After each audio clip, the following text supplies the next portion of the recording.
Hello and welcome to Byjus Exam Prep IAS. Welcome to the discussion on one more topic in the knowledge series. The topic of discussion today will be the idea of green revolution in India.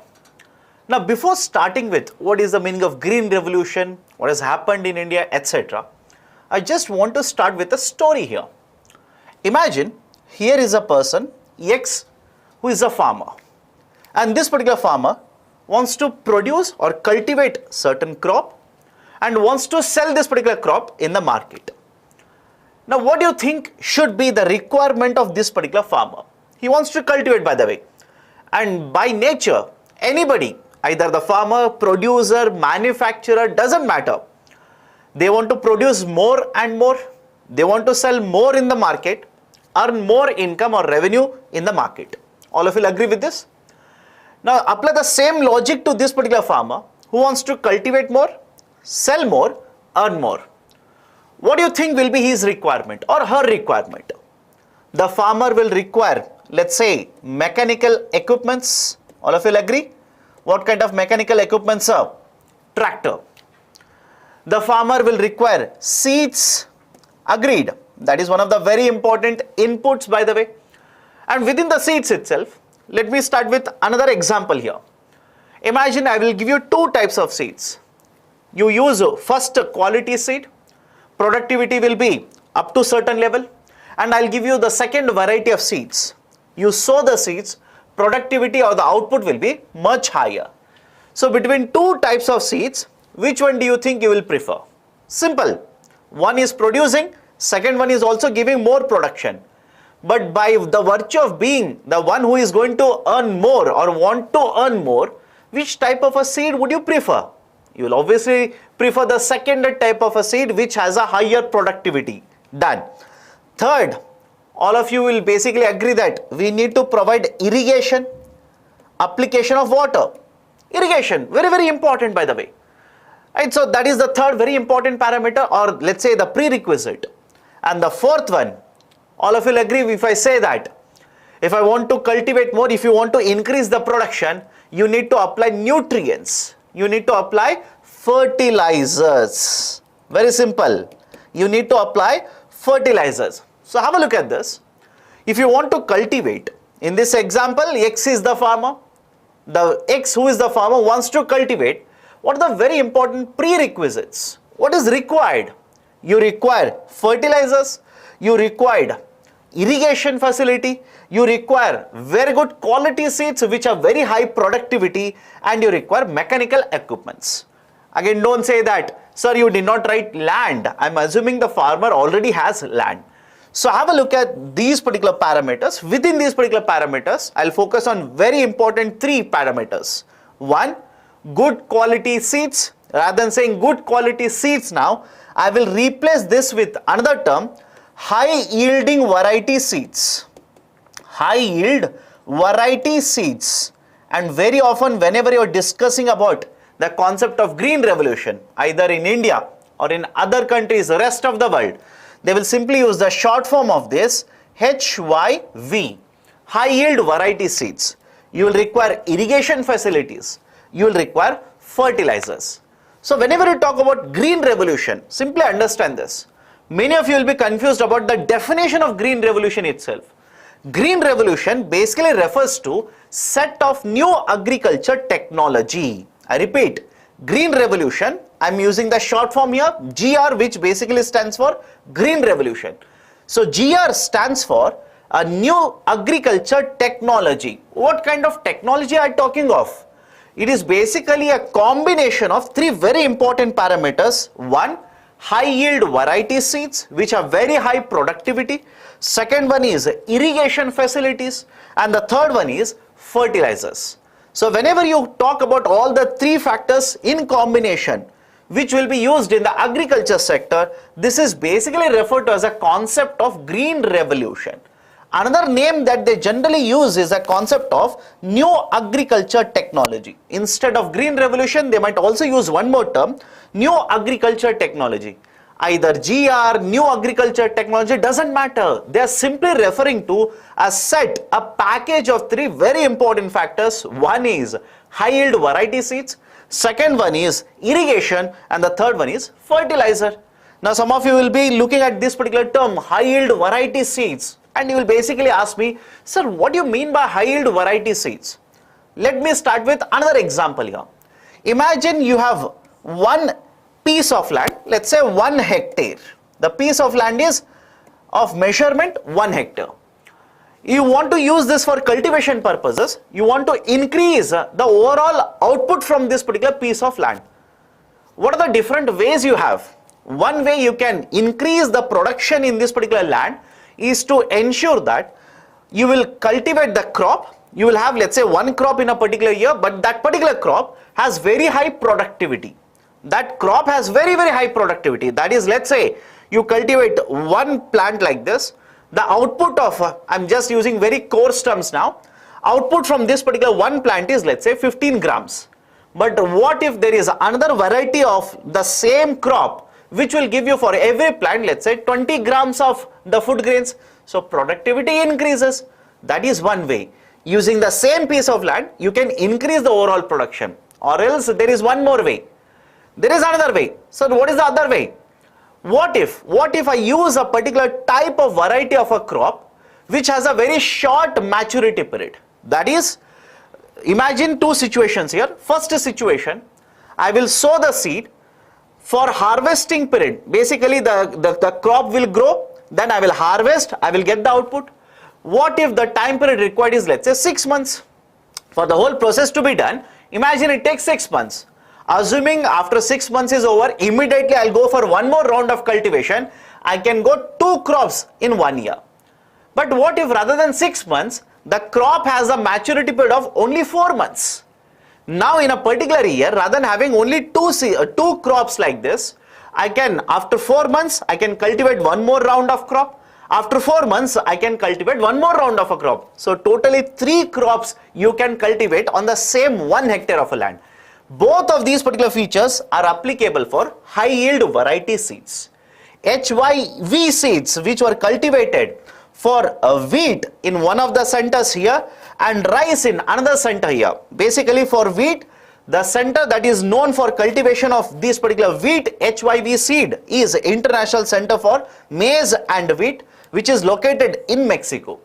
And for rice cultivation, the HYV seeds were developed in International Rice Research Institute, IRRI, which is there in Philippines. So these particular crops or these particular seeds had two very important features. The maturity period was very, very low compared to the traditional crops. And the second one was that the productivity or the yield from these particular plants was comparatively higher compared to traditional crops. Because of these two factors, there was a huge demand for these particular seeds, and these collectively are referred to as HYV seeds. Now what happened in India? Why did we shift to this kind of a agriculture methodology? Reasons are very simple. Let's go one by one. In case of India, the population growth was exploding, or there was a very high growth rate of population. Various surveys have given different sets of data. You don't have to mug up all of it. In simple terms, you can remember this. Before 1950, there was a growth in population, no doubt. Even after 1950, there has been growth in population. But the difference is very simple. The rate of growth in the population post 1950 has been higher compared to rate of growth of population before 1950. Now, how can you connect the growth rate in the population with agriculture sector? Simple. If the number of people increases in a particular economy, demand for food rises up. Make sense? Number of people who are there in the economy increases, demand for food grains will increase. Now what if the agriculture sector output does not match this particular demand? The demand is increasing, the supply is not meeting the demand. Don't you think that will create the situation of scarcity? So that was one issue. Second, at the time of independence, majority of the population in case of India was basically involved in the agriculture sector. As per Government of India's document, more than 70% of population was involved in agriculture sector. So how can you connect this with green revolution? Very simple. If more than 70% of the working population is there in agriculture, you need to ensure that this particular population will be able to produce more sell more, earn more income. Otherwise, what will happen? The poverty rates, which were very high even before independence, which are very high even today for India, as per Tandler Committee, 21.9% for 2011 and 2012. High number. So imagine at that point of a time, population which is poor is very high. Population which resides in rural part of India is very high. Don't you want to provide certain measures which we will be using it to address poverty by increasing the incomes of the farmers? Third one, majority of the land at this particular point of time was dependent on monsoon. Even today, a large chunk of arable land or the land used for cultivation purpose depends upon monsoon in India, and that is one of the major issues in the agriculture sector. But at the point of independence, this particular problem was much more evident. Only around 15% of the land that was used for cultivation was having irrigation purpose or was having irrigation, and remaining was majorly dependent on monsoon. And one famous statement regarding monsoon, which you need to remember in case of UPSC exams or connected to UPSC exams, is monsoon is very erratic in India. There is no guarantee of how much rainfall you are going to receive. The IMD, Indian Meteorological Department, basically gives you estimates. Only after the monsoon season is over, we'll come to know how much was the actual rainfall. So majority of the land dependent on monsoon. If the monsoon is very high, excess amount of rainfall, production gets affected. If monsoon is very less, rainfall is very low, irrigation is less, again the production gets affected. Frugal usage of chemical fertilizers. Look at what has happened to the agriculture sector in India. Earlier, at the time of independence, we were basically looking at the usage of fertilizers, chemical fertilizers, and we were wondering there is as to why there is very low consumption of chemical fertilizers in case of India. And the reason was very simple. All the farmers did not have the means to purchase these particular fertilizers. And look at what has happened to agriculture sector today. After 70 plus years, have a look at this. Today we are basically saying that one issue that agriculture sector faces is very high consumption of chemical fertilizers. And that is the precise reason why government is pushing the agriculture sector towards organic farming now. Next one, import dependence was very high. One very famous factor that will be quoted in case of green revolution, that is basically PL 480, Public Law 480. PL 480 basically is a law which was passed by USA Congress in 1950s. That is, this is basically an agreement between India and USA, because of which from 1956 we started importing food grains from USA. Next, investment in agriculture sector was very, very low. Why the investment was very low? Simple. Look at the situation before independence, you will understand. Farmers are cultivating on the field. All of you will agree? Farmers are cultivating. The zamindari system is there, who will collect the rent, keep part of it, transfer the rest to the British government. And the next important stakeholder in the economy was the government, British government, by the way. British government was focused only on earning more and more land revenues, so not really interested in investing. Zamindar basically was interested in collecting more revenues so that he will keep more revenues, that is basically part of the revenues, and transfer the rest to the British government. So his interest was not there on the investment. Who is left out? Who is the important stakeholder here? Farmer. Farmer wants to invest, cultivate more. But the problem was, if majority of the production that you have done, you give it away to the government, how much do you have? How much is left with you? It was not even sufficient to fulfill the domestic requirement, household requirement. How can you invest back in the agriculture sector? So one factor that basically held back the growth in the agriculture sector.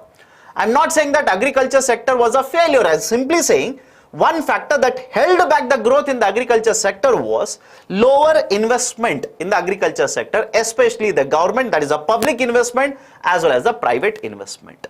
These are some of the very important factors that was plaguing the agriculture sector at the time of independence. At this particular point of time, government took various measures, promoted a lot of investments, took a lot of reforms in order to promote development in the agriculture sector. All of these put together basically is referring to the concept of green revolution itself. First one, the government started to invest more and more in the agriculture sector. And when I say more and more in the agriculture sector, either the direct investment was done in agriculture sector or any factor related to agriculture sector. For example, when government will invest in, let's say, irrigation facility, developing canals, developing dams, etc. for promotion of irrigation facility, right, please understand that can be counted as a part of investment to promote agriculture sector itself. In fact, in the first 5-year plan, if you take out the expenditure that was incurred, earmarked by the government related to agriculture sector, it was in fact more than 30%. What about the remaining 5-year plans? In the remaining 5-year plans, the overall expenditure that has been incurred by the government to promote agriculture sector has been more than 24% in fact. So the investment from the government started flowing into the agriculture sector, and when investment increases, automatically other forms of investment will also start flowing. For example, if there is a canal facility available, if I am a farmer, canal facility is there, irrigation is available, will I not invest in, let's say, setting up of a motor pump? Will I not invest in purchasing, let's say, better quality seeds? Will I not invest and develop, let's say, a small warehouse facility, etc.? So with higher public investment, we started experiencing a feature wherein even the private sector investment started increasing. Second, two very important programs were implemented by the government at this particular point of time. One is IAAP, which was implemented from 1961 in 7 districts. Under this particular IAAP, which was implemented with assistance of Ford Foundation, by the way, under this the object was very simple. There are different reforms, or let's say there are different measures which are let's say better technologies in the agriculture sector. These particular technologies were basically forced into the usage in the agriculture sector. Rather than using the force term, you can simply say promotion of better mechanisms or better technologies in the agriculture sector was the mainstay in the IAAP. Initially 7 districts, 1 district in 7 states were chosen. Over a period of time, it has been extended. And by the way, this particular program, after this particular program was implemented, in 64, one more program was implemented, IADP, third 5-year plan, by the way. And during this particular phase of IADP, we extended the coverage. Rather than focusing only on 7 districts, again, started with 7 districts, gradually the number of districts increased under the coverage of IAAP. But from 64 and 65, more than 100 districts were covered under IADP. What was provided under both of these particular schemes, which are basically 2 very important schemes in the promotion of green revolution? Better quality seeds were promoted, irrigation facilities were promoted, investment in agriculture sector was promoted, loans were given to the farmers, etc. Basically the idea of focusing on green revolution itself. Then there was banking nationalization that was introduced by the government, 1969, 70 and then 80. During this particular phase, what happened? The government went forward, nationalized 14 banks in the first round, 6 more banks in the second round. And one of the very important objective with which government went ahead with nationalization was to ensure that rural credit from institutional sources will be increasing. The agriculture sector will be able to get access to better credit from the formal sources. That was one of the very important reform.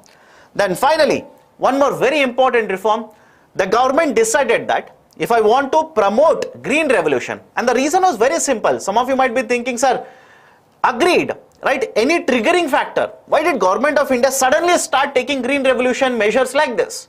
Reason was very simple. Apart from being heavily dependent on the import, there was one issue that triggered the green revolution measures. That was basically PL 480 itself. Like I've already mentioned, India was heavily dependent on the imports, and USA was fighting war with Vietnam, or was basically having a war over Vietnam. And at this particular point of time, USA expected that India would be in their favor. India would be supporting the stand of USA, which was not the case.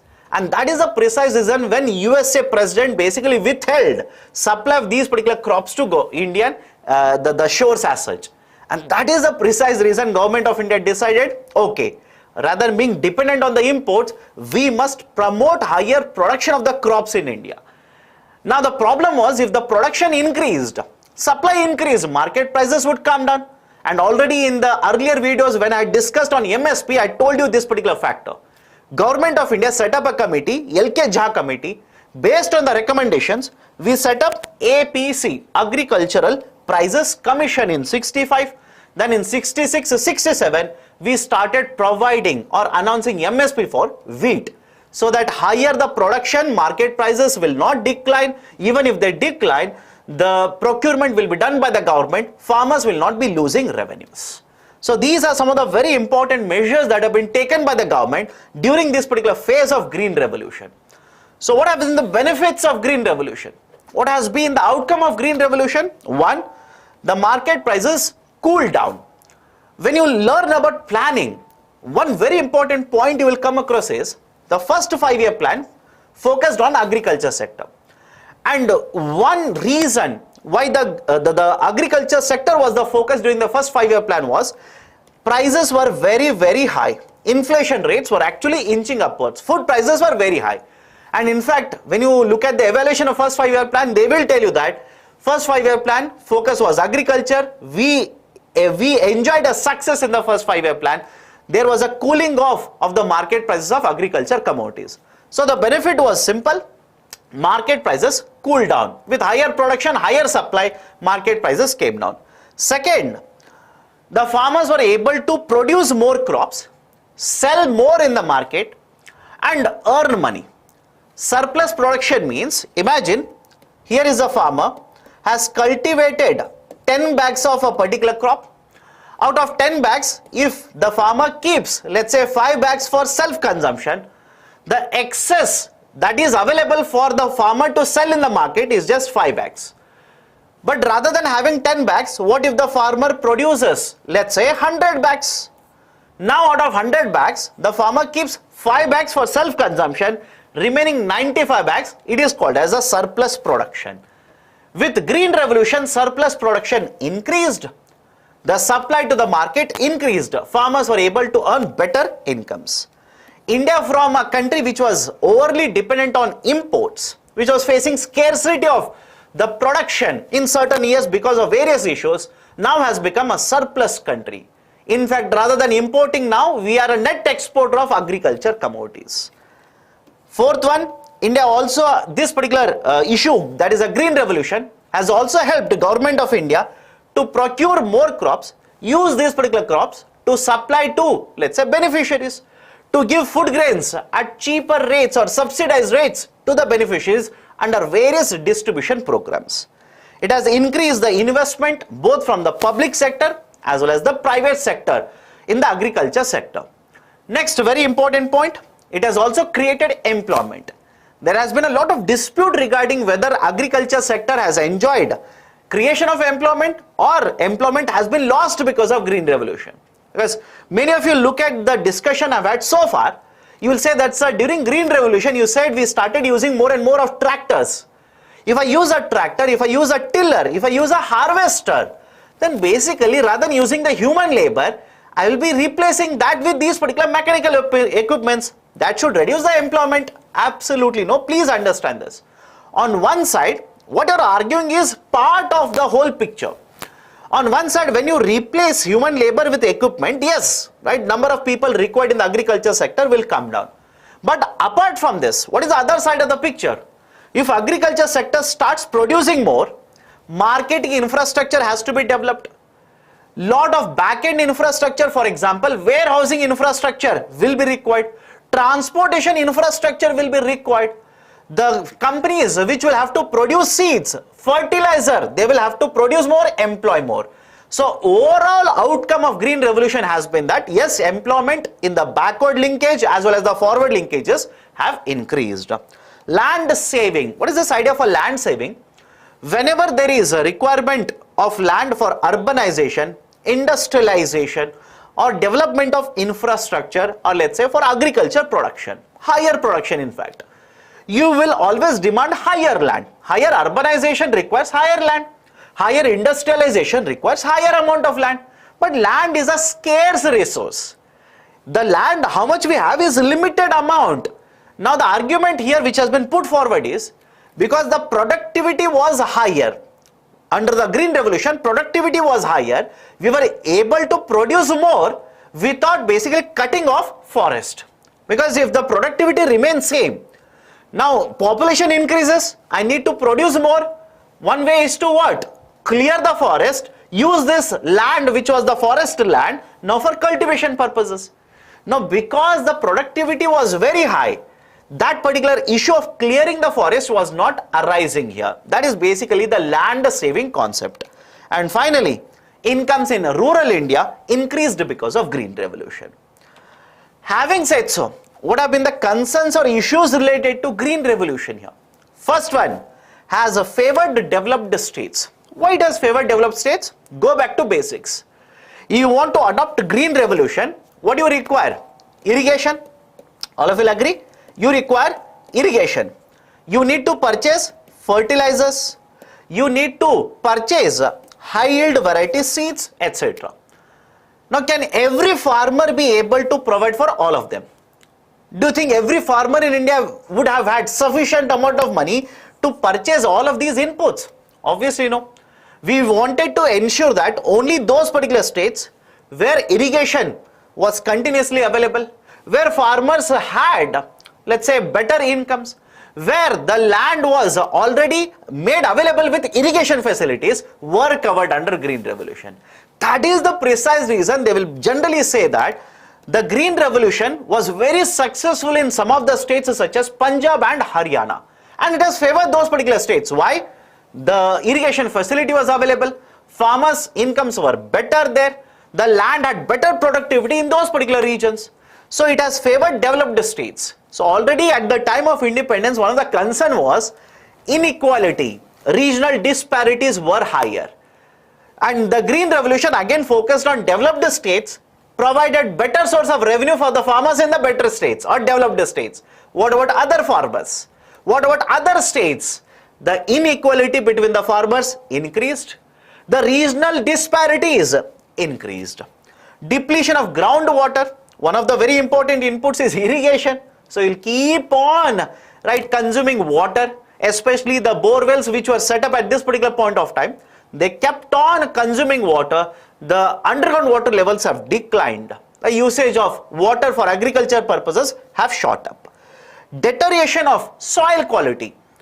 The chemical fertilizers, in the hope of having higher productivity, higher revenue, farmers have indiscriminately used chemical fertilizers. That has led to reduction in the soil fertility. And not just that, when you keep on using more and more chemical fertilizers, it will also have an ecological impact. The water bodies have been polluted. Soil fertility has come down. Productivity has actually been adversely affected now. The disparities between the small farmers and the big farmers within the same state, let's say a state such as Punjab and Haryana, in those particular states also there were rich farmers and poor farmers. Rich farmers were able to get much better outcome because of Green Revolution compared to poor farmers. How? Poor farmers will not have sufficient amount of money for purchasing required seeds, required irrigation facility, etc. And that is the precise reason the disparities, income disparities amongst the farmers itself extended or increased. The adverse impact on the small and marginal farmers. Sir, already explained. Why are repeating? Absolutely no, I'll cover another aspect of this. Imagine here is a very small or marginal farmer. He wants to take the advantage of Green Revolution, wants to cultivate more, produce more, sell more, earn more income. In the hope of that, he will take loan. In the hope of utilizing this, he will take a loan. A farmer will take a loan. But what if during that particular period, monsoon was not efficient, very less amount of rainfall, market prices actually declined, government did not procure all the crops. As a result of this, the small and marginal farmers will face consequences of very less amount of revenues, or he will basically enter into distress sales. And that will basically force the farmer to fall into debt trap now. Loss of biodiversity. Under this particular concept of Green Revolution, we pushed usage of high yield variety seeds. What about the traditional, let's say the seeds which were available, traditional varieties of crops which were available? The usage of the traditional varieties came down. the usage of new varieties increased. So the traditional varieties which are part of biodiversity were pushed out, were not used anymore. Loss of biodiversity. And finally, overcapitalization in the agriculture sector. What do you mean by overcapitalization? Imagine here is a piece of land. You require only one tractor to basically harvest, or let's say for any other purposes, only one tractor is required. And during this particular phase, one issue that has plagued agriculture sector is fragmentation of the land. That is, these particular pieces of land have been broken down into multiple pieces. Let's say one tractor is there, and this particular tractor is sufficient for this particular house to basically use for plowing or harvesting this piece of land. Now there's a fight amongst the brothers, or let's say sister and brother, sisters, etc., siblings. Now this particular piece of land is broken down into two pieces. One piece now converted into two pieces. Now one farmer who is taking this care of the first half of the land will take this tractor, use it for cultivation. The second farmer also requires tractor now. Now the second farmer will also purchase one more tractor. Now have a look at this. Because of the fragmentation of the land, investment has increased, no doubt, but this investment is much more than what is actually required. That is the problem with overcapitalization. Investment is increasing, but the productivity will not increase here, because if you see, one piece of land had productivity, and now this piece of land has been broken down into two. It doesn't mean productivity will double now. Productivity remains same, but the investment in agriculture sector has increased. That is basically the reason why generally the argument in case of green revolution is, no doubt green revolution has helped in India. One of the reasons we are reaping the rich dividends or the benefits of higher production of rice, paddy, etc. is because of green revolution itself. But along with these particular benefits, there are also have been certain concerns which are affecting the agriculture sector of today. That would be basically the conclusion of, let's say, the one sum statement regarding green revolution. Now, before I wind up this particular session, let me take up the questions from your side. What if someone thinks HYV is detrimental for his land? The farmer, it is entirely up to the farmer. The government doesn't force the farmer to use these seeds, by the way. For government simply says, these are the seeds. You want to use it? Use it. If you do not want to use it, no issues. But now you people tell me, right? Imagine you are the farmer. Again, don't say, sir, how can you, right, tell me like this? Imagine you are the farmer. I'm also a farmer. I'm using HYV seeds. Productivity is very high. I'm able to get more incomes. Will you basically look at me and say, sir, then I will also follow your path? That will be natural.